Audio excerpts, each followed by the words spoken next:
அனைவருக்கும் வணக்கம். TV news சார்பில் வந்து பார்த்தீங்கன்னா எஸ்ஐக்கான ரிசல்ட்ஸ் விட்டுருக்காங்க. இதில் நம்ம இப்போ என்ன பார்க்க போகிறோம்னா கட் ஆஃப்ஸ் பார்க்க போகிறோம். ஹையஸ்டான கட் ஆஃப் எதுக்கு வச்சுருக்காங்கன்னு பார்த்தீங்கன்னா ஸ்டேஷன் ஆஃபீஸருக்கு வச்சுருக்காங்க. ஸ்டேஷன் ஆஃபீஸர் வந்து பார்த்தீங்கன்னா ஜென்ரலுக்கு பார்த்தீங்கன்னா 87 மார்க்ஸ் வச்சுருக்காங்க. பிசிக்கு 85.75 வச்சுருக்காங்க. பிசிஎம்க்கு 84.75, எம்பிசிக்கு 85.25, எஸ்சிக்கு 85.25, எஸ்சிஏக்கு 82.75. ஓகேங்களா? இப்போ மினிமலாக பார்த்தீங்கன்னா யாருக்கு எங்கே கட் ஆஃப் வச்சுருக்காங்கன்னா டிஎஸ்பியில் வச்சுருக்காங்க. டிஎஸ்பியில் எஸ்ஐக்கு வச்சுருக்காங்க.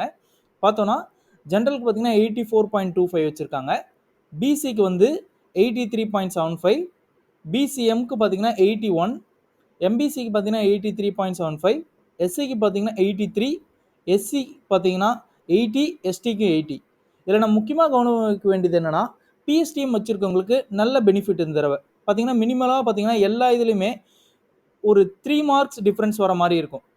பார்த்தீங்கன்னா இப்போ பாருங்கள் தாலுக்கில் பாருங்கள் எஸ்ஐயில் ஜென்ரலுக்கு பார்த்தீங்கன்னா 86.25, அதே நீங்கள் பிஎஸ்டிஎம் வச்சுருந்தீங்கன்னா 83.75 கிடைக்குது. ஓகேங்களா? இப்போ பிசிக்கு பார்த்தீங்கன்னா தாலுக் மேலில் 84.75, பிசிஎம்க்கு 82.25, எம்பிசிக்கு 84.75, எஸ்சிக்கு 84.25, எஸ்சிஏக்கு 81.050, எஸ்டிக்கு பார்த்தீங்கன்னா 81.50. இப்போ நம்ம இந்த கட் ஆஃப்லேருந்து என்ன பார்த்துக்கலாம்னா ஃபஸ்ட்டு நம்ம ரிட்டனில் முதல்ல ஸ்ட்ராங் ஆகணும்.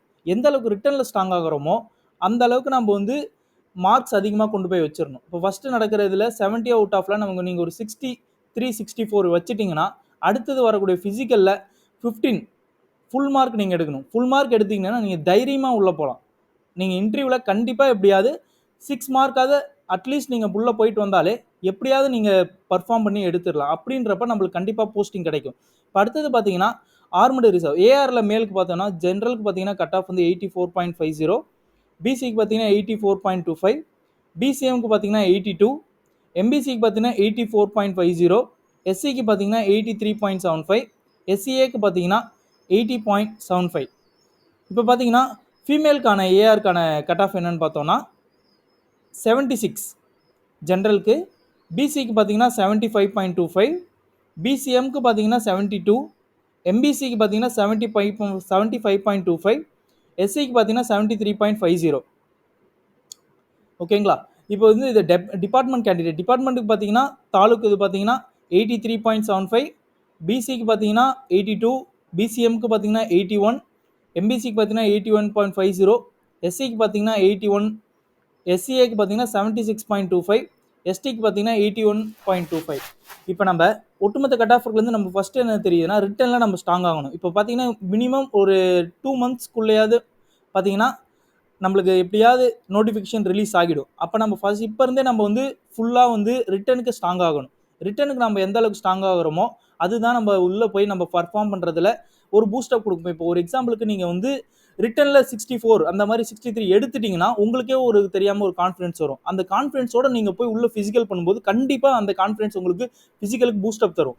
இதுவே நீங்கள் வந்து 59, 59.5 இந்த மாதிரி பார்டரில் வச்சுட்டு நீங்கள் போகும்போது என்ன ஆகும்னா அந்த கான்ஃபிடன்ஸாக உங்களுக்கு வந்து அது வந்து பில்டப்பே பண்ணாது. நீங்கள் ரிட்டனில் முதல்ல ஸ்ட்ராங் பண்ணுங்கள். அதாவது ஃபுல்லாக நம்ம தரவாக வந்து படித்து டெஸ்ட்டு எந்த அளவுக்கு போட்டு பார்க்குறோமோ அந்த அளவுக்கு நம்மளுக்கு ரிட்டன்ஸில் மார்க் கிடைக்கும். நம்ம வரக்கூடிய நோட்டிஃபிகேஷனில் கண்டிப்பாக நம்மளுக்கு வந்து வேலை கிடைக்கும்ட்டு தைரியமாக எல்லாருமே படிக்க ஆரம்பிங்க. கண்டிப்பாக எல்லாரும் வேலைக்கு போவோம். தேங்க்யூ.